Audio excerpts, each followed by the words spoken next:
வணக்கம். இன்னைக்கு நம்ம டிக்ஷனரியில் நியூ எலிமெண்ட்டை எப்படி ஆட் பண்ணுறது அப்படின்னு நம்ம பார்க்க போகிறோம். நம்ம பார்த்தீங்கன்னா ஒரு டிக்ஷனரியில் நியூ எலிமெண்ட்டுன்றது கீ வேல்யூ பேர் தான். அதை நம்ம ஆட் பண்ண முடியும். எப்படின்னா ஒரு அசைன்மெண்ட் ஆப்ரேட்டர்ஸ் யூஸ் பண்ணி ஆட் பண்ணலாம். ஒரு உதாரணத்துக்கு இன்னைக்கு title adding new elements to the dictionary.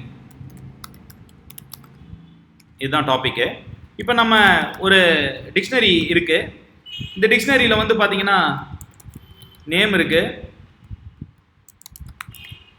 Age இருக்கு, அடுத்தது கிளாஸ் இருக்கு,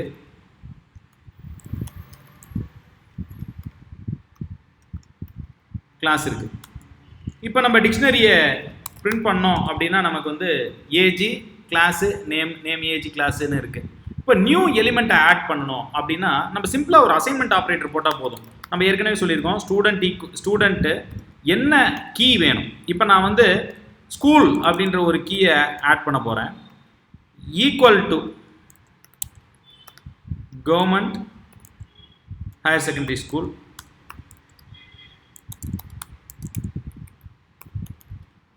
சேலம் அப்படின்னு நான் கொடுக்குறேன். இப்போ ஆட் ஆகிடுச்சு. இப்போ நீங்கள் போய்ட்டு டிக்ஷனரி கேட்டிங்கன்னா இந்த நியூ கீ பார்த்தீங்கன்னா ஸ்கூலு, அதோட வேல்யூ பார்த்தீங்கன்னா government higher secondary school Salem அப்படின்றது ஆட் ஆகிடுச்சு.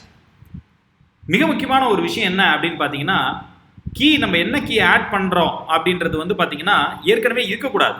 Which may not be existed in the dictionary and must be unique. கண்டிப்பாக அது யூனிக்காக தான் இருக்கணும். அது ஏற்கனவே இருக்கக்கூடாது. சப்போஸ் ஏற்கனவே இருந்துச்சு அப்படின்னா நான் ஆட் பண்ணுறேன் அப்படின்னா என்ன ஆகும் அப்படின்னு பார்த்தீங்கன்னா சிம்பிளாக வேல்யூ மட்டும் தான் சேஞ்ச் ஆகும். இங்கே பாருங்கள் ஸ்டூடெண்ட்டு. இப்போ நான் எனக்கு என்ன கீ இருக்கிற கீ என்ன ஸ்கூல் தான்.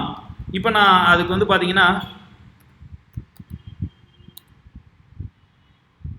ஜிஹெச்ஆர்எஸ்ன்னு மட்டும் தான் கொடுக்குறேன். கவர்மெண்ட் ஹையர் செகண்டரி ஸ்கூல் அப்படின்னு சொல்கிறேன். GH government higher secondary school Salem அப்படின்னு மாற்றுறேன். இப்போ பார்த்தீங்கன்னா இந்த ஸ்கூல் அப்படின்ற கீ ஏற்கனவே நம்மகிட்ட இருக்குது. அதனால் என்ன ஆகும்னா அதோட வேல்யூஸ் மட்டும் சேஞ்ச் ஆகும். இப்போ பாருங்கள் ஸ்டூடெண்ட் அப்படின்னு போட்டோம்னா இந்த இடத்துல பார்த்தீங்கன்னா கவர்மெண்ட் ஹையர் செகண்டரி ஸ்கூல் சேலம்னு வேல்யூ சேஞ்ச் ஆகிருக்கு. இங்கே ஜிஓவிடி அப்படின்னு இருக்குது, இங்கே ஜிஹெச்ஆர் அப்படின்னு இருக்குது. இதுதான் adding element to the key அப்படின்னு சொல்லுவோம். If the key already exist then the statement will change the value of the existing key and no new entry will be added to the dictionary. புதுசா பாருங்க இங்க எதுவும் add ஆகல. அதுதான் மிக முக்கியமான ஒரு விஷயம். நன்றி, வணக்கம். அடுத்தது நம்ம மற்ற வீடியோஸ்ல இன்னும் நிறைய விஷயங்களை பகிர்ந்து போறோம். நன்றி.